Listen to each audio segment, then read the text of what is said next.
Hello there, my name is Alfredo Madero, and we're here to talk about engineering projects, specifically about the automation projects that I and my fellow students have completed for the class ININ 4057. So, what are we learning and what are we trying to apply? Well, here what we're trying to apply is a specific concept of industrial engineering. So, what is industrial engineering? In the screen, you're going to see complex, high vocabulary definition of what it is. But the way I like to think about it is that it's the study, understanding, and improvement of processes. These processes could be anything. Industrial engineering is a very versatile, has many versatile applications, and it's all about understanding what we do and trying to better it. So where can industrial engineering be applied? Well, pretty much everywhere. In the screen, you'll see three photos. The one on the left is biotech, pharmaceuticals, anything that has to do with biology and the human body and our ecosystems. All of those have processes that industrial engineers can work on and improve. The middle one is the aerospace field. There's plenty of improvement, especially when it comes to finance.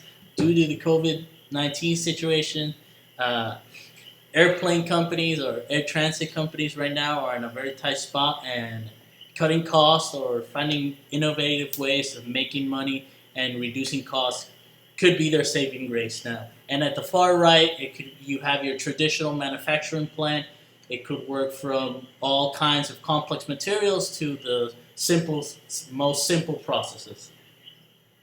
So, me, Alfredo, where did I decide to apply the concept I learned in this class? Well, I decided to apply in the biotech to healthcare field.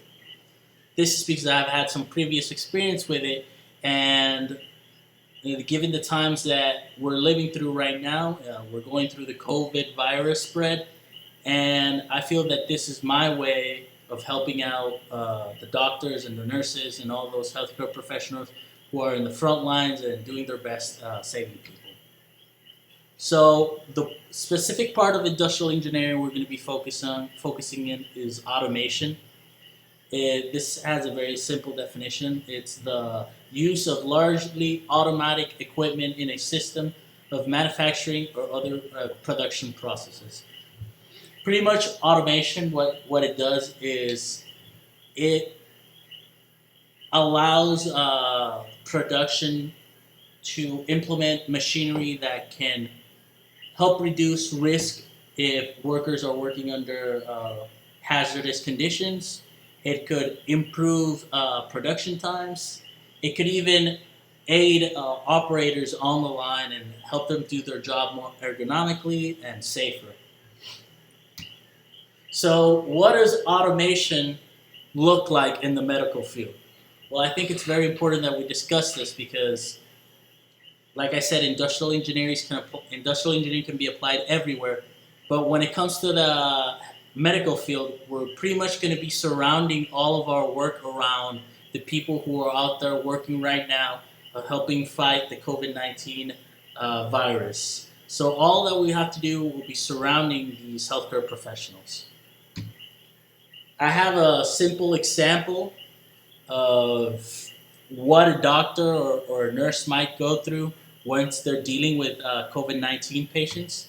Imagine that the star is a healthcare professional. He's going to gown, he's putting on his protective gear, he's dealing with the patients in the contaminated emergency room, and then he gets out, takes out his protective gear so that he doesn't get contaminated and throws it out.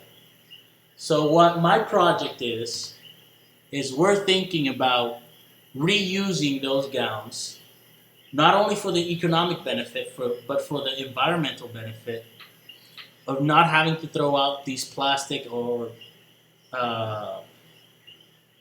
polymer material gowns out into the environment. So what's the problem? These healthcare workers are using these gowns to protect against infection, and due to the COVID-19 pandemic, these gowns are becoming a biological risk all around the world. They're both a necessity and a danger if managed incorrectly. So how can we reduce the risk? How can I, as an engineer, help these doctors do their work better and protect them? Well, we already have the problem, and I think that's a very important part, is defining what we have to do. And what we have to do is finding a way of cleaning and disinfecting these gowns without putting more people at risk. So the first thing that I did on this project was go ahead and start designing. That was the first phase of this project. So the design phase includes the identification of the problem, which we already did, the gathering of the available resources.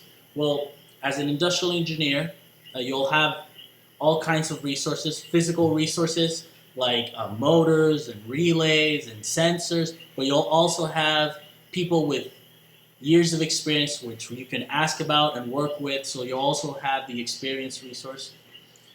Once you gather all of that, you can start prototyping, doing your draft, gathering all those ideas and seeing what might work, what not, and putting them together and getting your first draft.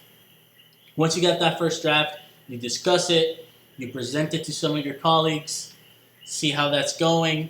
They're going to give an input, you're going to change the design, and at the end of that process, you're going to get a preliminary design, which is what you're going to base your work on. At the left of the screen, you'll see two preliminary designs that I initially worked in. You see the room where the doctors take off these gowns. It's connected to a conveyor that takes the gowns, cleans them, and then brings them back. So what did phase 2 of this project look like? I know the screen right now, it's full of stuff and it's hard to understand, but this is what it looks like when the physical and the ideas are coming together. So at the top of the screen, you'll see two gray boxes with lines connected to them. That's what's called a PLC. Imagine a mini computer. And what that mini computer does is it helps tell the equipment that you're using in the automated process what to do, when to do it, and how to react when certain things happen. So if you look closely, all these boxes at the bottom, blue stuff, those are all motors, light bulbs, and sensors.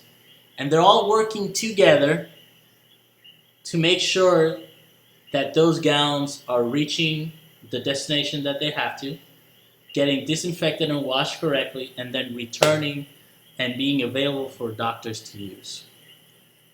Some examples are sensors. These are the ones at the left, the X0, X1, X2, X3, and X4. These are all reflective and through beam sensors. They pretty much just tell the machine what's going on, what's going through, and if a gown has reached a certain area. Then you're going to get your blue boxes right here, the Y0, Y1. These are your motors. They're going to move the conveyor belts. They're going to open the washer doors. You can do all kinds of stuff. To the right, we can see 8 boxes together. These are all limit switches. And what they do is that they're going to tell the system when the machine is completely open and when the machine is completely closed, and work together with the programming to get things done. So phase 3, the final phase, I say has 2 parts.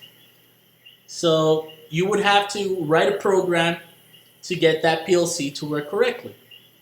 I have an example, 2 photos of my program. It's not the complete program, it's just so you can get a clear picture of what I did. And the second phase would be correcting, because once you're telling the PLC what to do, step by step, you notice that your preliminary design and your circuit connections were lacking. And this is where we had to go back to phase 1 and start fixing or adding to your preliminary design, and then start adding to the circuit. So as you program, you go back to phase 1 and phase 2, keep adding and correcting or eliminating something that's not necessary. So once you're done correcting and programming, and your machine you've tested, you've gone through the troubleshooting, make sure that everything's correct, you might reach something that looks like this. This is a simulation of what my project is going to do once the doctor takes off his 2 gowns. Where are they going to go? For how much time are they going to get washed? And where are they going to end up? So I have this little table to the left. It tells you what are the symbols on the screen. And I want you to focus. We're going to see step by step what does the green diamond do, which is the outer gown, and what does the yellow triangle do, which is the inner gown. They both have to go different places and be washed at different rates. So let's see step by step. So doctor puts in the gown into the chute. First sensor turns on. That's the little red button right there that you see turned on. It turns on the conveyor and it moves the gown to the second area, which is the inspection area. Inspection area turns on. It told already that the gown was a type 2 gown, and that piston is going to move it all the way to the washer. So you can see the triangle moved past the first piston and now is in the second position, which is the second washer, and that piston's going to push it in. So imagine this happens about 40 times for each. And they say, well, I had enough gowns inside the washer. I can start the washing cycle. So as you can see, the light bulbs are going to turn on for a certain amount of time, and then they're going to turn off, and the exit doors are going to open. So this is like an angular chute. Gowns are going to exit. They're going to go back to the packaging area, and those doors are automatically going to close. I want you to keep in mind that this is all happening without people touching it. Then doors open again, and the cycle restarts. So yeah, so that's pretty much an overview of my project and what I ended up with. I wanted to mention specifically that there are things that I could have done better. Specifically, technology use, maybe I could have used less sensors. It's kind of a blur with all the red spots inside of the design. But overall, I'm pretty happy. It was tedious work. I did have to go back and to that first phase plenty of times and add, take away, redesign, all through the process of creating this final design. So I hope you enjoyed it and have learned of cool ways that industrial engineering can be applied anywhere in life, but here more specifically in a hospital to help out those doctors and nurses who are going through tough times to help those people who are sick. So thank you.